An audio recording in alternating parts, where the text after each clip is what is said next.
Harry, tonight we're going to do a Bible study in Matthew chapter 12, verse 43 to 45. Let me go ahead and start off by reading verse 43. When an impure spirit comes out of a person, it goes through arid places seeking rest and does not find it. What is Jesus talking about here, Harry? Yeah, well, what he's talking about is that a person gets cleansed. A person's living a sketchy life, and they come to Christ and they clean up house. They just clean up. They just get rid of all the distractions, and they get cleaned up, I guess you might say. And now they're in a good place. They're a clean place, and yeah, and that's all we have so far. Right. And then it says in verse 44, then it says, I will return to the house I left. When it arrives, it finds the house unoccupied, swept clean, and put in order. So he's restored at this point, or what are you thinking? Yeah, so now the Satan, the demon, comes and says, well, maybe he's looking for all over the place, looking for a place to settle down, just like the demons did in the story of the story of Legion. They had to leave Legion, and then they went into the pigs and were destroyed. But this demon needs a place to go, and he's gone all over the place looking for a place to settle. And he comes back to the person that was cleaned up. And he says, this place is all clean. And then we get on to the next step. Yeah, it says, then it goes and takes with it seven other spirits more wicked than itself, and they go in and live there. And the final condition of that person is worse than the first.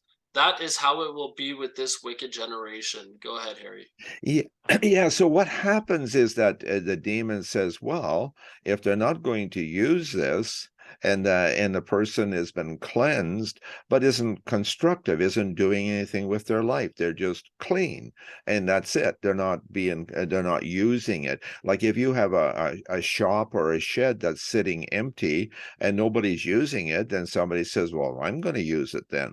Mm, But if it gets busy and the shop is everything's humming, nobody's going to come in there and decide to squat in there.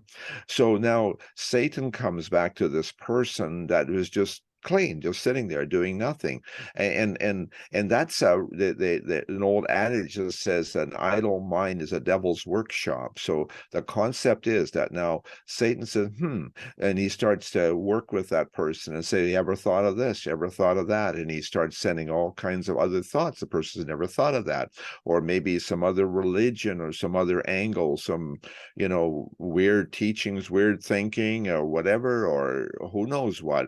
And he's got this workshop that he's in his mind that he's going. And so the story is that he brings seven demons with him that are worse than himself.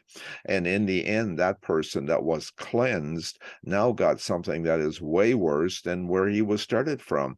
And mhm. I'm an older person now, and I know of people that they were in a pretty good place, but not doing much with their life. But now, many years later, it's not Not so very good. nice. Yeah, And so so Harry, I have a question then on this part. So how do we make sure that our shop is locked, as the expression is, so that nothing unclean, like if we've been free, that nothing new that is unclean will enter into us ever again? actually, really simple. The teachings of Jesus. That is the only answer. Simple. And so start with Matthew 5, 6, and 7. I think that's a sample. Okay. Well, sure, we have to read all the Gospels to get teachings of Jesus, but look at those. Do not worry. Okay. Am I working on that?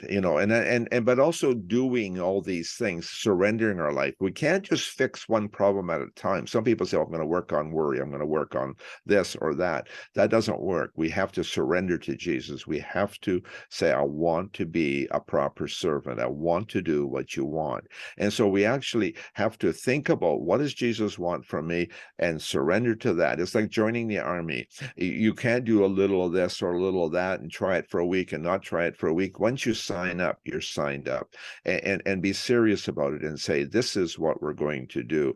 And it's focused on the teachings of Jesus. And if we get busy on that, Satan's got no place at all. But if we Mhm. leave ourselves open to this and that and other stuff, oh my, you can make a horrible mess, but even sitting idle is no good. The whole thing is that Satan is going to get back in there and mess you up. So get clean. That's one thing that Jesus does for us, and then go to work. He's our master, and just steady and straight and work hard.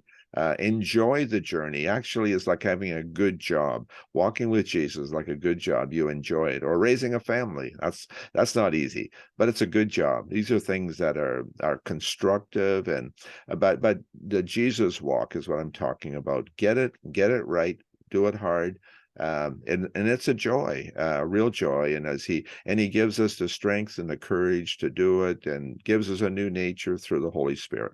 Amen. And you know what's another thing too, Harry, is that I see a lot of people they know that they're not in a good place, but they're using God as a means of freedom. Where really, if you get to know God, all those things that you're just saying will be put in place, and then it's not a using God as like a genie, like a wish that everything goes away, because that doesn't end well as we read here. But rather, you're getting to know God and surrendering to Him, and then you fall in love with what is righteousness at the end of the day. So you're protected that way as well. Yeah. Get cleaned and then go to work. Amen. Thanks a lot for this, Harry. Thank you.